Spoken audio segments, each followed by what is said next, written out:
Fokus Negeri di Bawah Bayu ikuti laporan mengenai persediaan sambutan Tahun Baru Cina dan laporan khas Siri 2 mengenai cabaran mendaki Gunung Kinabalu.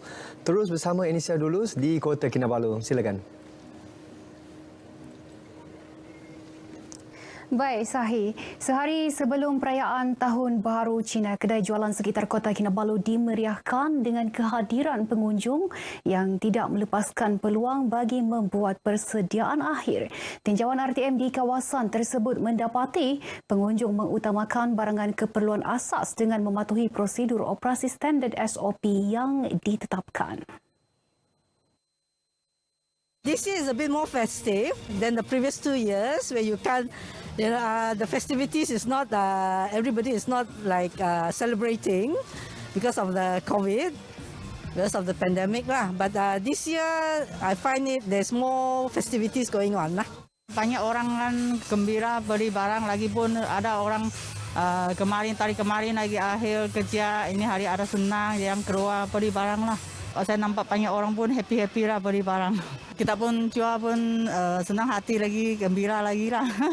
Mungkin ada yang juga takut penyakit-penyakit yang akan datang, tapi ada yang masih mau beli kebanyakan lah.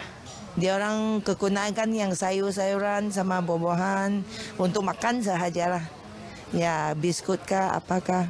Yang tahun ini kami cuma buat yang senang-senang sajalah. Tidak banyak juga sebab sekarang saya dengan ibu saya saja. Jadi kami cuma beli sikit-sikit barang lah. Untuk keselamatan, semua mesti memakai, semua mesti SOP, semua mesti lengkap. Walaupun sudah posting, kita semua orang rakyat Malaysia semua pun senang hati beli jalan-jalan. Tapi kita ingat, walaupun kita kerjaan kasih open semua, kita mesti mau jaga kita punya keselamatan, jaga kawan, jaga sendiri punya.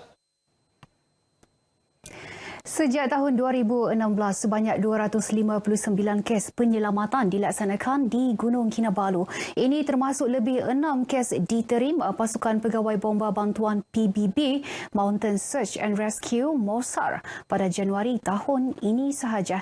Ikuti siri 2 laporan program tinjauan pendakian Jabatan Bomba dan Penyelamat Malaysia JPPM Sabah dan Taman-Taman Sabah TTS memantau gerak kerja PBB MOSAR di Panalaban, Gunung Kinabalu, disediakan wartawan Serina Olivia Chong.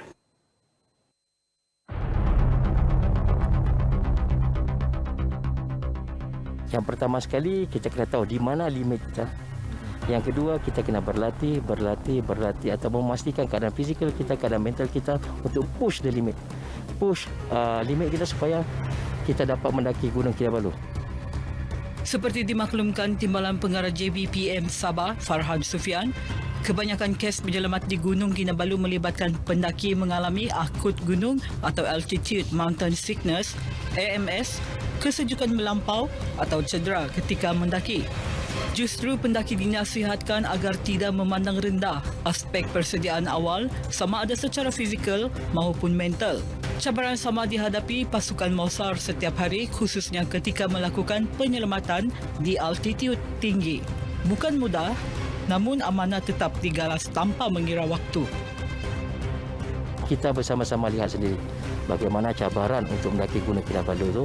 Jadi kami daripada Jabatan Bomba menasihatkan sekiranya pendaki-pendaki yang ingin mencabar diri untuk memanjat Gunung Kinabalu ini, yang pertama sekali kenal pasti dulu di mana tahap.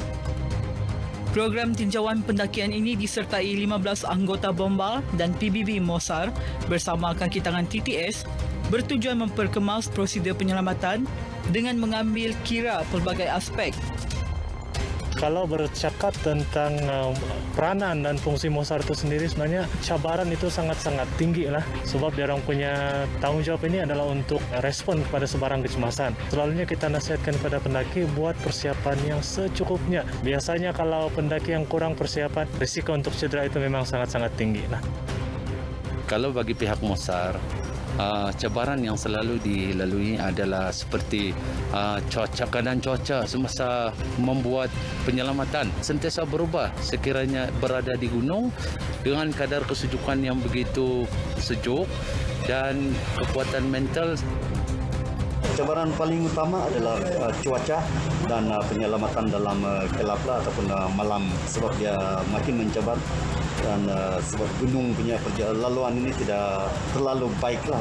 Apa yang kami perhatikan memang selalunya masalah terjadi kerana fitness lah dan kurang persediaan. Bukan sahaja pasukan penyelamat yang perlu melakukan perancangan rapi, malah para pendaki juga diingatkan melakukan latihan, berpakaian sesuai, selain sedia mengikut arahan pasukan penyelamat sekiranya berhadapan situasi cebas. Nak kata setiap minggu tu saya memang ada hiking. Lepas tu hampir setiap hari saya akan brisk walk kan, 5 km sehari. Okay, tapi yang paling penting sebenarnya mental. Mempunyai pengalaman yang sangat-sangat luas dalam pendakian. Sebagai pendaki yang kurang pengalaman di tempat yang tinggi begitu, kita kena dengar nasihat daripada masyarakat untuk keselamatan kita. Bagi saya, mendaki Gunung Kinabalu ialah bukan satu perkara yang mudah dan tidak perlu diambil ringan. Jadi, persiapan dan latihan perlu dilakukan dengan sebaiknya kerana kita berdepan dengan gunung yang ketinggian 4,000 lebih. Masyarakat harus maklum membuat pendakian ke Gunung Kinabalu bukan saja memerlukan semangat, tetapi juga fizikal anda juga sepatutnya pada tahap kesihatan yang terbaik untuk berjaya sampai ke puncak.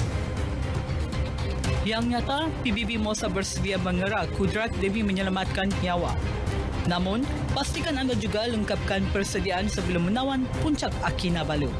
Serina Olivia Chong, RTM.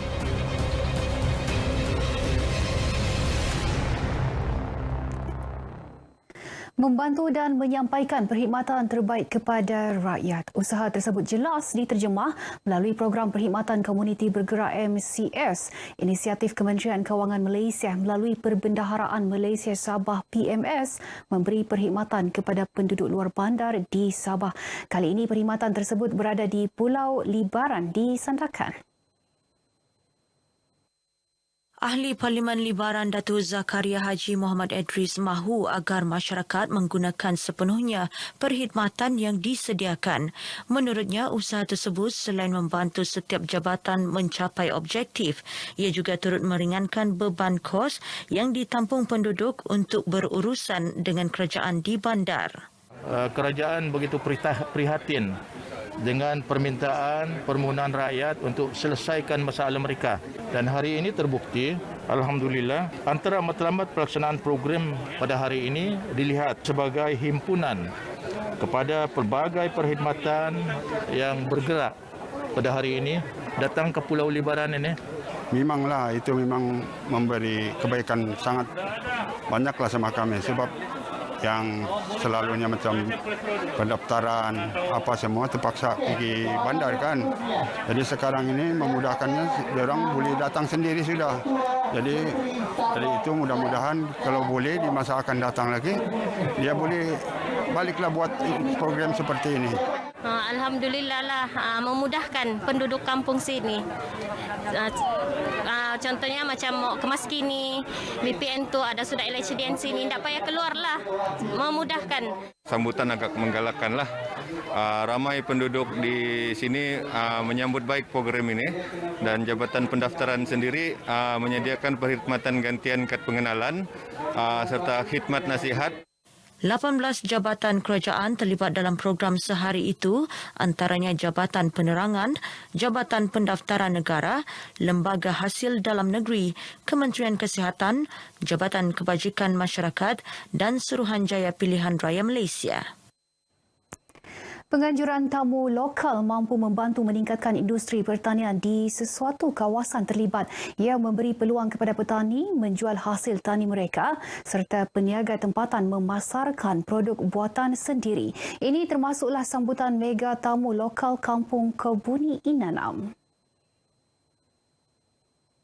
Banyak barang-barang pertanian boleh kita beli, ada di antaranya yang kita tidak dapat jumpa di kawasan bandar, termasuklah segala herba pun ada, makanan tradisi ada, kraft tangan ada, bermacam-macam ada. Tamu mega lokal pada hari ini sebenarnya begitu istimewa. Dia dipanggil mega kerana kita telah menjemput lebih kurang 10 buah kampung lagi di sekitar Kampung Kebuni ini. Dan di samping itu juga kita telah menjemput beberapa syarikat seperti syarikat insurans, Telco, Red One, City University dan sebagainya. Gembiralah sebab baru hari ini sempena tahun baru ini dia ada meriah sedikit lah, banyak permainan, jual-jualan semua dan banyak lagi lah yang menarik. Kami sangat sukalah sebab ini bagi peluang kami untuk menjana pendapatan sendiri, tambah pendapatan kami, sama memperkenalkan produk-produk kami macam tuhau, buatan kami sendiri, macam ikan talang yang kami buat sendiri. Selain memperkenalkan produk tempatan, kebanyakan yang hadir turut menyuarakan agar lebih banyak ruang pemasaran dapat dibuka kepada peniaga kecil-kecilan bagi membantu mereka meningkat semula selepas berhadapan tempoh yang sukar sebelum ini. Baik, sekian paparan untuk petang ini dari Bilik Berita RTM Sabah. Selamat menyambut Tahun Baharu Cina, kekal patuh SOP, utamakan keselamatan di jalan raya. Saya Anissa Dollars, kembali bersama Sahi Samsudin di Angkasa Putih. Silakan Sahi. Terima kasih Anissa.